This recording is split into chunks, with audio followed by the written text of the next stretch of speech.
Metro Talk. I'm Kent Sheffield. Pat Gowan is here. Pat's one of the editors with the Post-Dispatch. Welcome, Pat. Hi, Kent. And Jim Schrader, the publisher of the Telegraph, is alongside. Welcome, Jim. Well, currently I am, but never can tell. Who knows what happens haven't by checked my tomorrow. email today.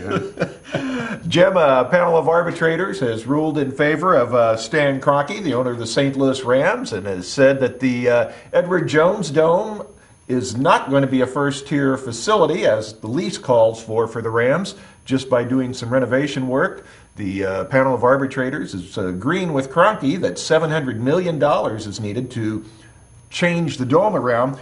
Bottom line is, if you're Mayor Francis Slay in St. Louis now, what do you do? Do you have any options other than hoping the Rams remain in St. Louis? Well, I have a decent-sized home, but new paint and carpeting would not make it a mansion. So I guess the $124 million that the CVB suggested was supposed to make the Edward Jones Dome competitive with the $1.3 billion Dallas Cowboys Stadium that was recently constructed and a couple of the others. I don't think anybody was surprised by the arbiter's decision, because the contract with the Rams in '95 to move them here from LA specified that they would have a top-tier stadium for the year, I guess, 2014 going forward. Top-tier stadium to me seemed kind of open-ended, that I can't believe that some lawyer signed off that somewhere, because that's kind of a nebulous term, top-tier. And I guess the powers that be in '95 thought, well, by then, this stadium will be 20 years old, 20 plus years old, and money will be no object because we'll have a multi-winning team, and everybody will think this is just wonderful. Obviously, it's not. The arbiter says no, $124 million won't do it, won't take you to that level. The Rams management had suggested something north of $700 million. Now what? Obviously, the CBC, which owns the Edward Jones Stadium, is going to say, we can't do that. There's no way we can come up with $700 million. They didn't really have an announced plan to come up with the $124 million, much less 5 times that now. So what that ultimately means is, unless something can be worked out, the Rams will have to complete the 2014 season here in St. Louis, and then they are free to go. Many people thought that they would go to LA, but the city fathers in LA said, if we're going to put up a new stadium, we want a part ownership of the team. And apparently Stan Kroenke and his family has said, like heck you will, get part of the team. So that doesn't seem to be favorable. It would seem to me, for a $700 million renovation, they might be better to start with vacant ground and build a whole new stadium. If they do that, however, it's largely going to be on Stan Kroenke to pony up the money, and I'm suspicious that that's not going to be to his liking necessarily. We're talking about a venue that could be used 6 or 7 times a year as a football venue. It could then be used as the auto show or a boat show or something like that. But we're talking about a lot of money. We're also talking about a taxpayer base in the city of St. Louis that wasn't willing to lend tax money or tax support to Busch Stadium, which is going to be used a minimum of 81 times a year, much less 7 or 10 or 12. CBC is going to have some decisions to make. The management of the Rams have some decisions to make. I don't see Francis Slay, who is now running in a heated re-election campaign, even having the audacity to suggest that the city of St. Louis weighed in too heavily on a $700 million remodel. The taxpayers aren't going to stand for it. What will ultimately happen, we'll see. I'm not optimistic, however, that stadium will be remodeled. Pat, arbitrators have said $700 million is needed to get the Edward Jones Dome up to a first-tier status. If you're Mayor Slay, what do you do now? Well, as I wrote in a column a while back, you ought to rewind to 1995 and say, why on earth did you agree to provide a first-tier stadium without some concession that you would also get in exchange a first-tier team? Because we're not getting that. The Rams haven't been packing the place. That they haven't really held up their part of it. From my point of view, I'm not a football fan. I don't pay the tax in Missouri. I may not have a dog in the hunt. I would like to see St. Louis stay a big league city, but this price tag on it's pretty steep. What are the options? One of the options is to do what the arbitrators say, $700 million in renovations to the existing dome. Lord knows where the money would come from. But forget that part of it for a moment. The other problem is it's going to tie the place up for 3 years. You're talking about essentially tearing down a big part of it and rebuilding it. I don't know where the Rams would play. Would St. Louis not have home football for 2 or 3 seasons? Does that make any sense? You're taking out the use of that building as part of the convention center for 2 or 3 years. It's booked for a lot of other things. The city can ill afford to lose the use of it. I don't think we will ever see the existing dome remodeled. I think that's off the table. The question is going to be, do we then just keep it, tell the Rams do what you want, you can lease this thing year to year? Is that part of it? Or you go somewhere else and build a new stadium, and you're not going to build a new stadium for $700 million. It's probably going to be more like the going rate of $1 billion or $1.2 billion or $1.3 billion. And where do you put it? The Bottle District is a vacant piece of land directly north of the dome, but it's not a very big footprint. Probably isn't as big as what the dome has now. One of the problems with the existing dome is it doesn't have enough parking, let alone enough parking for which the owners of the Rams can charge $25 for a car or $100 for an RV for tailgating fees. There's a lot of revenue that comes from controlling the parking. They don't control the parking now. If they moved next door to the Bottle District, they still wouldn't control the parking. The other 2 ostensible sites, one's the former Chrysler plant site in Fenton. Highway access is okay, but the highway access, I think, is generally regarded to be better at an open area in Maryland Heights, moves the stadium out of downtown, moves a lot of the attention away from downtown, has another problem. So you build a new stadium, you want it to be as self-sufficient financially as is practical. That means that stadium will compete for things like the boat show. It will compete with the downtown stadium. So now you're splitting the revenue base that's supporting the convention center and the downtown stadium. That's not a very good thing for the taxpayers financially either. There may come a point where people simply say, you know, if it's meant to be, we're going to have a football team. Maybe the Rams won't go. They won't like the deal in L.A.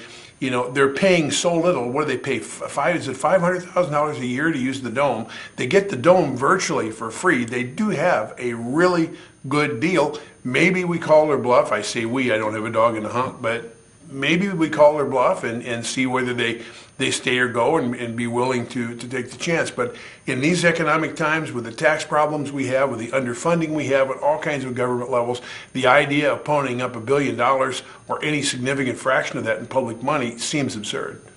We need to take a break. We've got more Metro Talk coming up. Hi, I'm Audrey Lucchese, and I'm from Alton, Illinois. I love music, and that's why I came to Lewis & Clark. It's been an amazing experience here at Lewis & Clark, working with students that are so talented, coming from all over the area, and they work so hard to follow their dreams. The music faculty at Lewis & Clark they're fantastic, and they're there every step of the way to push you to follow your dreams. One of the unique opportunities that I have had at Lewis & Clark is being able to record my own music with a fellow student here. Being able to record our music has opened doors for us in the music industry. My long-term goal is to finish here at Lewis & Clark and then to transfer to a 4-year school and finish my degree in music performance. I would recommend Lewis & Clark to another student because it is definitely a great place to get started and it can open so many doors for you. Up, college is hard. Down, those books are heavy. My sport is football, but my passion is education. Right up here. So every year I take promising high schoolers on a college tour And lights there, darks there. to show them that higher education means a brighter future. My name is Nnamdi Asamoah. I don't just wear the shirt, I live it. Find out how you can live United for Education. Give, advocate, volunteer.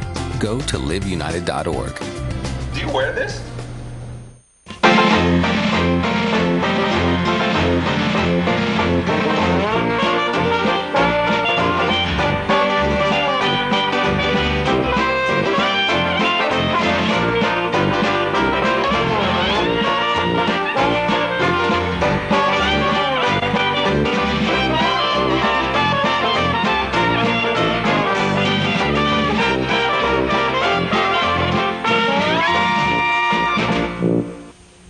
Watching Metro Talk, I'm Kent Sheffield. Pat Gowan and Jim Schrader are here. Pat, Representative Dwight Kay has introduced legislation that would put an end to legislation being approved by a simple majority during a lame duck session. Representative Kay's legislation would require a 3/5 majority for legislation to get through during a lame duck session. Do we need more than a simple majority?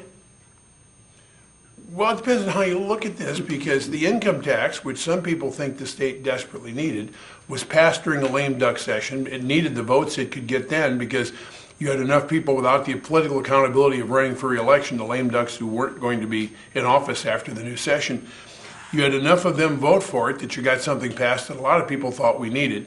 It got us the recent driver's license immigration bill in a lame duck session.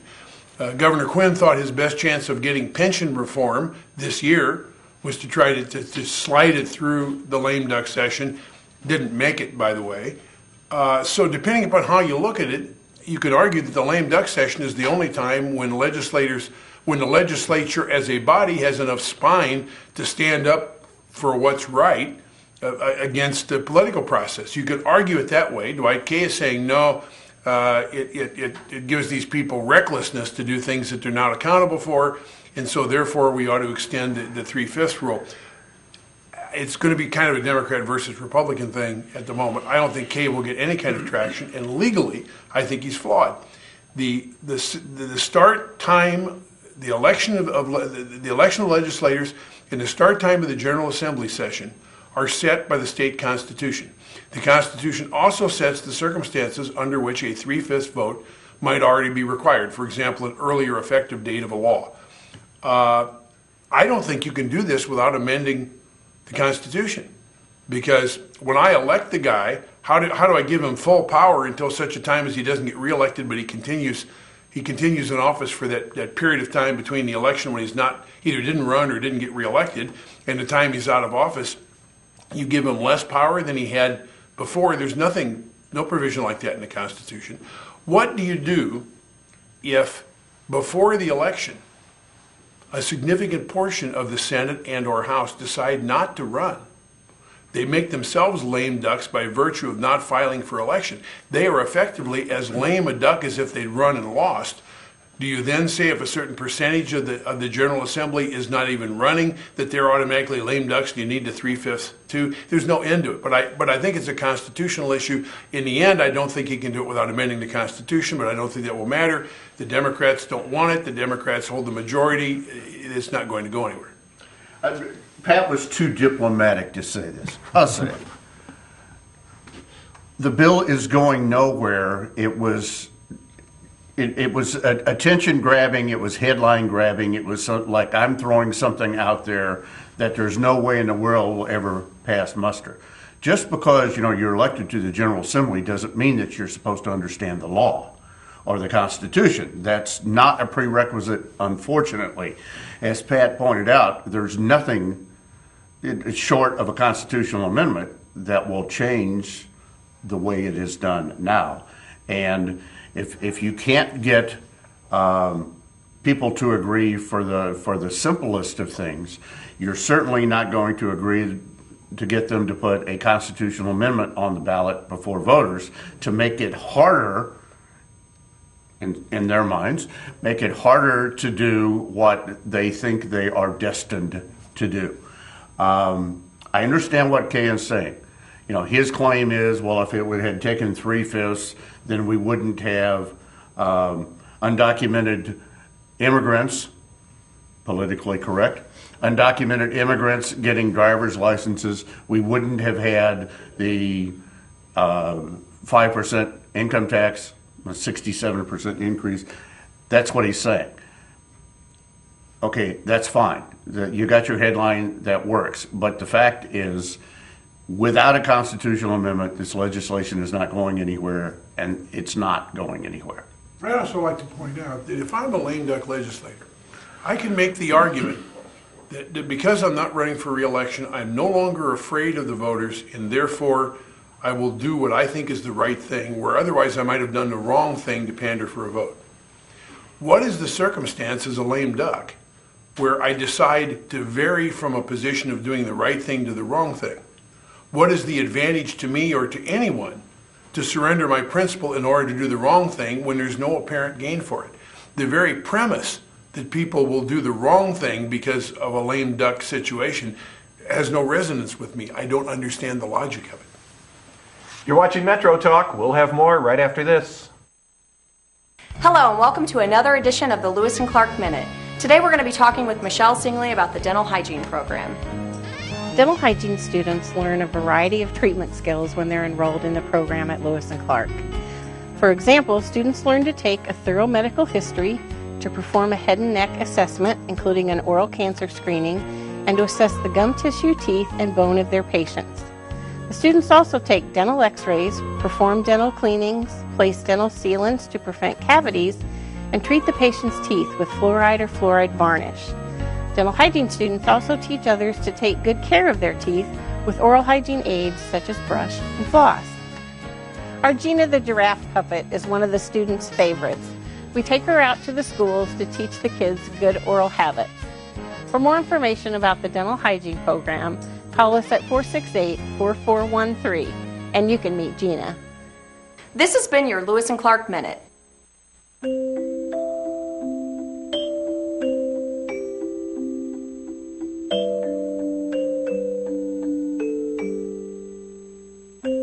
Lead paint poisoning affects 1 million children today. If you're pregnant or have young children and your home was built before 1978, you could be at risk. Learn how to protect your family. To find your home's danger zones, the health effects, or just to find help, log on to leadfreekids.org.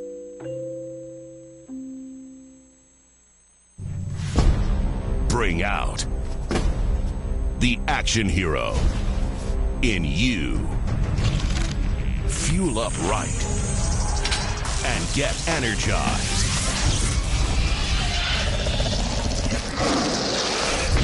Be part of the greatest action movie ever. The first movie that puts you in the action. Show us how you train and eat like an action hero. Join in at actionheroalliance.com.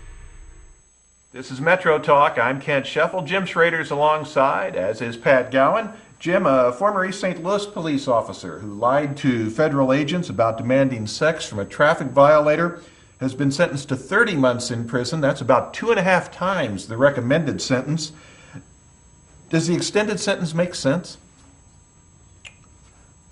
I think the oath of a police officer is to serve and protect and defend and to abide by the Constitution and be basically a law-abiding citizen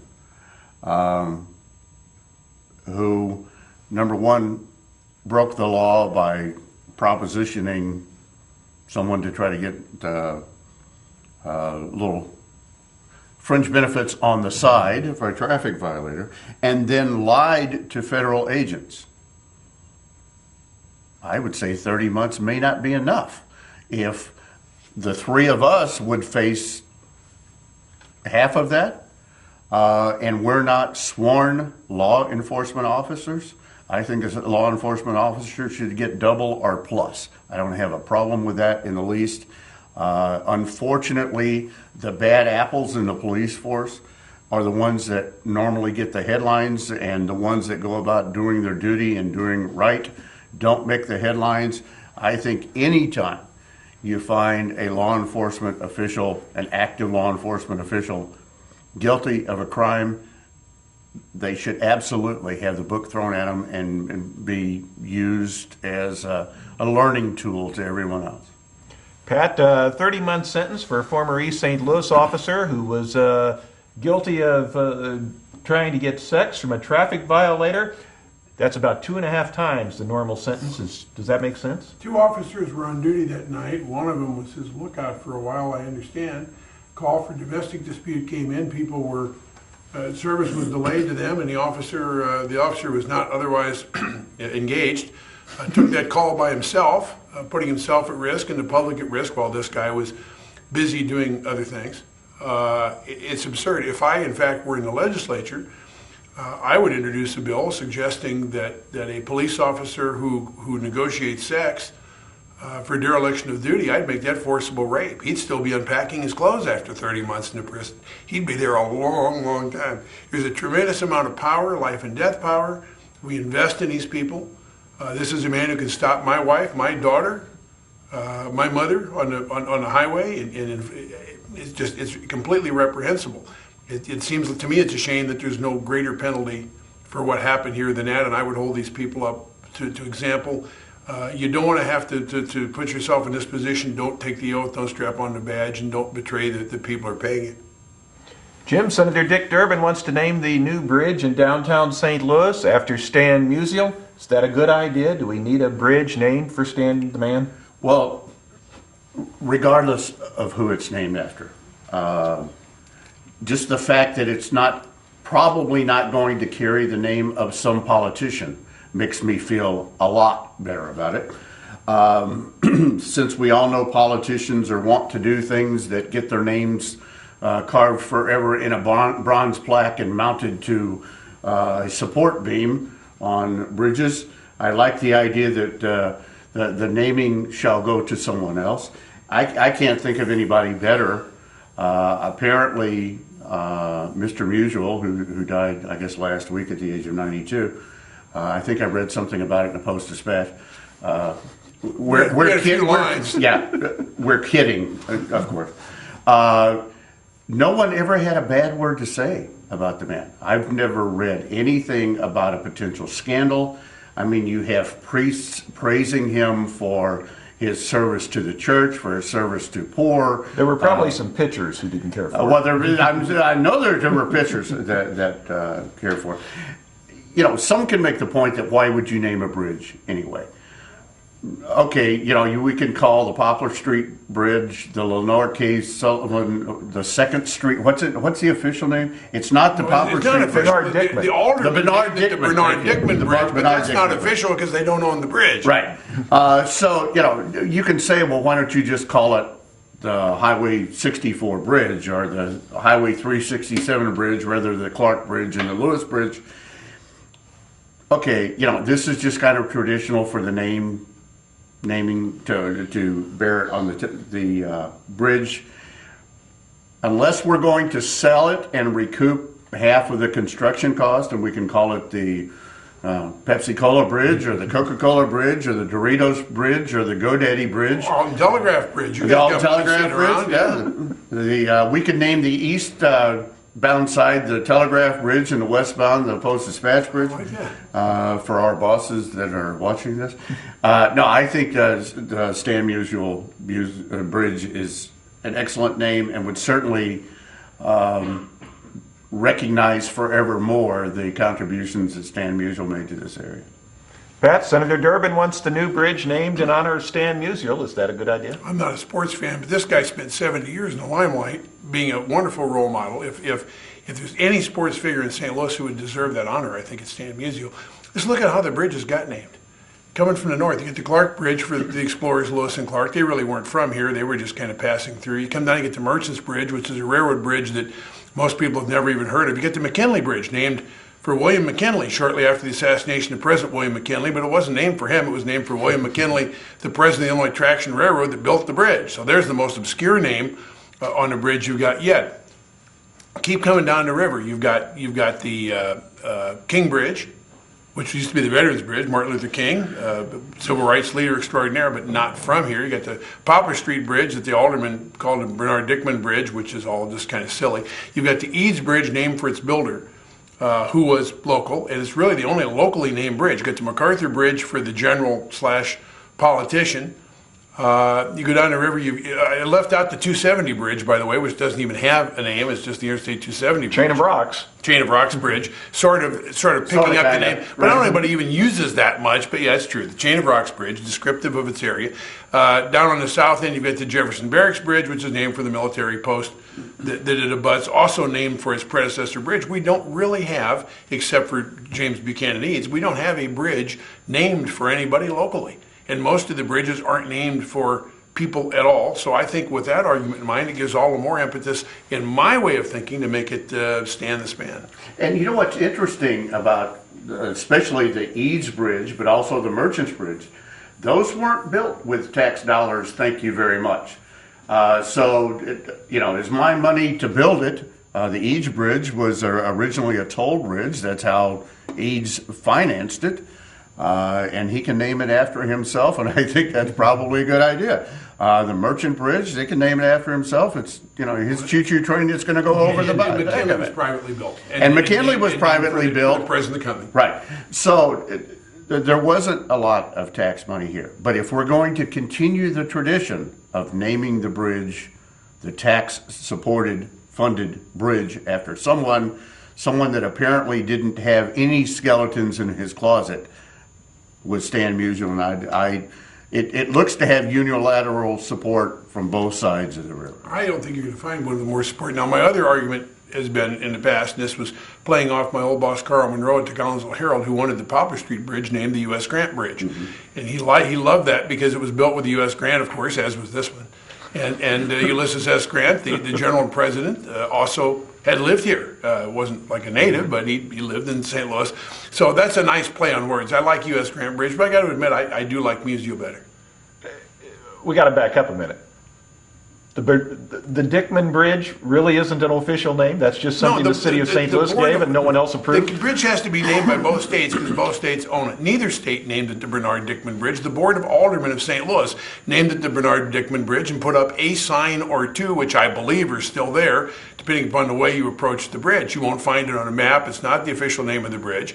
Poplar Street Bridge could not be a dumber name, in part because there is a Poplar Street that aligns pretty much under the bridge, but Poplar Street won't take you to the bridge, and the bridge won't take you to Poplar Street. And it's only about 4 blocks long, I think, if I remember correctly. If there were a pothole in the bridge deck on the west side big enough, you could look down and see Poplar Street underneath it. How it ever got that name, I don't know. I don't even know if that's an official name. It's just what everybody decided to call it, which gets me to yet one more point. If you don't name it formally, people may adopt some name that may be even sillier. I think it makes sense to give it a name.